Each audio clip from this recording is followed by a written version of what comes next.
another video. Today we're going to be working on another building block for juggling tricks. So essentially this one here is going to be throwing a ball and having it come back to the same hand. In Siteswaps this is a 4 and it is found all over juggling. So it is definitely one that you will want to learn when you're just starting. This trick is super helpful because not only does it give you time to do other cool tricks, but it also is found in different Siteswaps that are much more complicated. So of course in a Siteswap this is called a 4 because if you're juggling 4 balls, that is what it would look like. And it's at that exact same height and it would go down to the same hand. So what we're going to learn today are 3 different variations of 2 in 1 hand: outside throws, inside throws, and side-by-side throws. We're also going to learn yo-yo, oi-oi, and of course 4-2-3. These are all fantastic tricks to learn because, again, they're found all over juggling. Like 4-2-3 is found in Fake Miss, in Burke's Barrage, like all kinds of really cool different tricks. So let's hop right into it. So for the first trick we're going to do 2 in 1 hand. Now particularly for the first one we're going to do 2 in 1 hand inside throws. So it looks just like this here, where they're going in a circle from the inside towards the outside of your body. If you do it with your left hand, it would look like this. So, first step, we're going to start with just 1 ball and get used to that kind of throw. So you throw it up, in a circle, to the same hand, towards the outside. Make sure you're doing a scooping motion, and if you look at it from the side, it should just be a straight line. There we go, now that you got that, make sure you can do it on both sides.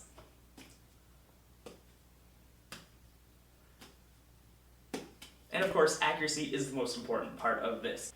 And now, up to 2 balls. So this is where it gets slightly harder because you're going to do the exact same throw, but this time, once it starts to fall down, you're going to throw the second one. So it goes 1, 2, stop. 1, 2, stop. You can even do it on the other side. 1, 2, stop. 1, 2, stop. Alright, and then once you're professional at that, you're going to try to continue as much as possible. 1, 2, 3, 4, boom. You got it. And there you go, you got 2 in 1 hand, inside throws. Now, for the second variation, outside throws. So this one's exactly the same, you're just going to start with 1, and you're going to learn how to do it from outside to inside. So the trick looks like this. So with 1, you want it to go in a circle and make sure you do the nice scooping motion. And then of course the other side. To move up to 2, you're just going to do the exact same thing as last time, throwing 1, and once it falls back down, you go the other way. And now try to switch between inside and outside. To do that, you're going to throw 1 slightly up, like straight up and down, and then you can go on the other side of it to switch directions. So outside, inside, outside, inside, outside, inside. And of course, do it on the other side as well. And now for the third variation. You may notice that when you're switching directions, it kind of stays up and down flat like this. That is the next variation right here. So all you're going to do for this is the exact same thing, except you don't have to worry about the scooping motion, you're just going to throw them straight up and down. So to practice this, you're going to start with 2 because at this point you can already do 2 in 1 hand. So there's 2 ways to learn it. You can either slowly switch from in between inside and outside, making sure that one of them stays straight up and down and the other one goes back and forth, and then slowly move into only straight up and down. Or you can just go straight for it and go 1, 2, stop. 1, 2, stop. And then of course, move up to 3. 1, 2, 3, and then just keep going. This is my favorite way to do it because then you can move into all the other isolations and make it look even more impressive.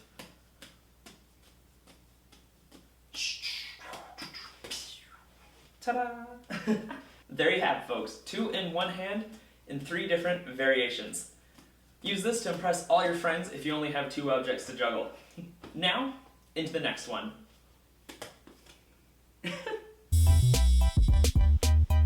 Trick number 2. This one is in fact a 3-ball trick, but really you're only juggling 2. So first, let's start with the yo-yo, because I find it easier. It looks like this, and if you look at the pattern, your left hand is doing absolutely nothing. It's just moving up and down with the other ball. So, to start, you're just going to learn how to do 2 in 1 hand with right-left isolation, like we just learned. Then you bring your other hand and just get used to moving it around a bunch. This is where it gets a little bit more fun, because you can do all kinds of things, even try going underneath the balls. Just get used to doing other things with your hand so you're not fully focused on the 2 balls in 1 hand. Now, once you're a pro at just moving around like a crazy person, what you're going to do is you're going to start trying to move it with the other hand. Another way to learn if it's not quite clicking instantly is to start with only 1 ball in your hand. So this will be easy because you won't have to focus about continuously throwing, and then you move your next one over top and you try to keep it the same distance. Just like that. You'll notice right away if your throws are consistent or not because you'll have to move very differently. And now, you're going to bring it down a little bit, make it a bit lower, and try to do it straight over top, and follow the ball at exactly the same pace. You want them to stay the same distance apart from each other as you juggle.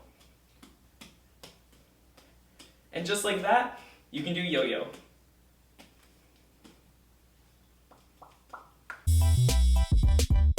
Now, for the next variation on yo-yo, it's oi-oi. Looks like this. And as you can see, it's just the exact opposite of yo-yo, because the 1 ball that you don't throw is actually just underneath instead of over top. There it goes. To do this trick, I would suggest knowing columns as well and fake columns, because it is pretty much the same trick.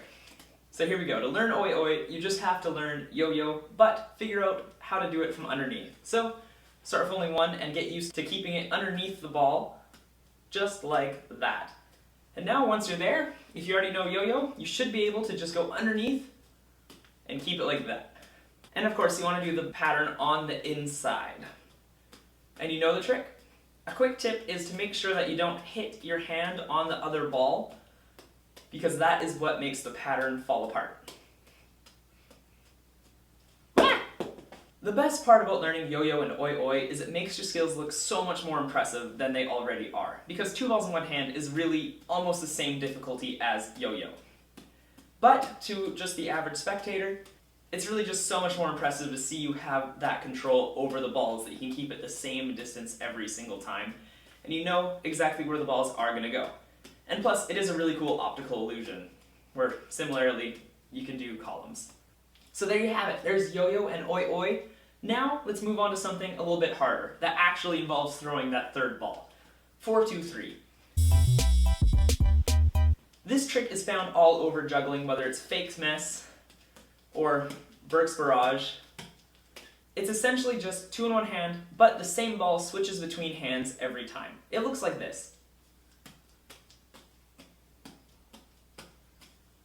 So start with 2 balls in 1 hand and throw one straight up as a 4, and then the next one across as if you're juggling 3. So it goes 4, 3, 4, 3, 4, 3. And make sure you can do it on the other side too. 4, 3, 4, 3. Boom. Now to make it slightly different, we're going to do 3 and then 4. So you start with your hands like this. You throw 3 and then 4 and then stop. So it goes across and then straight up. Across, straight up. 3, 4. And make sure you can do it on the other side too. 3, 4. Whoops. 3, 4. Stop. 3, 4. Stop. Once you have that, we're going to throw the crossing hand back across. So it goes 3, 4, 3, stop. 3, 4, 3, stop. Make sure you can do it on the other side. 3, 4, 3, stop. Cross, up, cross, stop. And now, it should be just a little bit harder to add that 3rd ball in there. 3 balls. What you're going to do is the exact same thing as last time, but you're going to start for the one that has 2 balls in your hand. So it goes cross, up, up. Pretty simple, but surprisingly hard. So for this, you just got to work on your accuracy and remembering when to throw at the right time. So work up from 3 and go up until you can do it indefinitely. 1, 2, do, do, do. There you go, you got it. Now for technique. So while you're doing this trick, you can do it with different variations where you go inside throw, outside throw, but I always find it easiest to do it isolation on the outside. So the one crossing stays on the inside of the other two balls. So to do that, essentially you're just doing this right-left isolation, two balls in one hand trick, but you're crossing the one ball. So that is the technique on it. So you're doing straight up and down, and then of course the scooping motion for the crossing. Make sure as you're doing this trick, as per almost every other juggling trick, it should look like a straight line up and down, just like this. Ta-da! So there you have it. There is 4-2-3 on its own. So why is it called 4-2-3? What are these random numbers? Essentially, they're site swaps. So site swaps are an easy way to understand juggling and tell other people what your trick is that you're doing. So 4-2-3 looks like this. It may be hard to see the 3 and the 4 and the 2 while I'm doing it like that, but a 4 looks like this,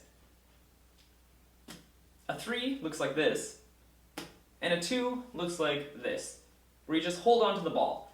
So, as a site swap goes right hand, left hand, left hand, constantly alternating, what it does is it goes 4, you pause with the 2, then you go 3 from the same hand. So it goes 4-2-3, 4-2-3, 4-2-3, 4-2-3. So that is why it's called 4-2-3, and the reason why it is such a versatile trick is because on the 2 where you have that pause, you can do all kinds of things with your hands. So you go like that, and then switch, and you switch, so you can do like orbit, you can do Bert's Barrage, you can do yo-yo but switching, you can even do fake Mills mess, just like that. So, this is the one that you can really get creative with all the other throws that we've learned already with outside throws, inside throws, and right-left isolation. So, make sure you try to find some of your own really cool, inspiring tricks with this. So there you have it, folks. All kinds of tricks that involve 2 in one hand. These are fantastic beginner tricks because, of course, they're so versatile with all kinds of really neat stuff. You can even add some multiplexes in there. Yeah, 4-2-3 is definitely one of my favorite tricks because it is such an impressive looking trick, but also surprisingly easy. It also helps you learn other more complicated tricks. Then on top of that, all the other tricks that we learned today also have great comedic value if you can think of jokes that go with them. Of course, you can put a third ball into the pattern while you're juggling 2 balls, just like this. And that's the whole thing. See? Hilarious. Anyway, that is the end of this tutorial. Thank you so much for watching. Of course, if you enjoyed, be sure to comment down below if you have any questions, like this video, and subscribe to my channel. You can even click here to find some other juggling tutorials and juggling related content. And just like that, you can also follow me on Instagram or like my Facebook page for other really cool juggling content. Thanks for watching. Have a good day. My nose is itchy.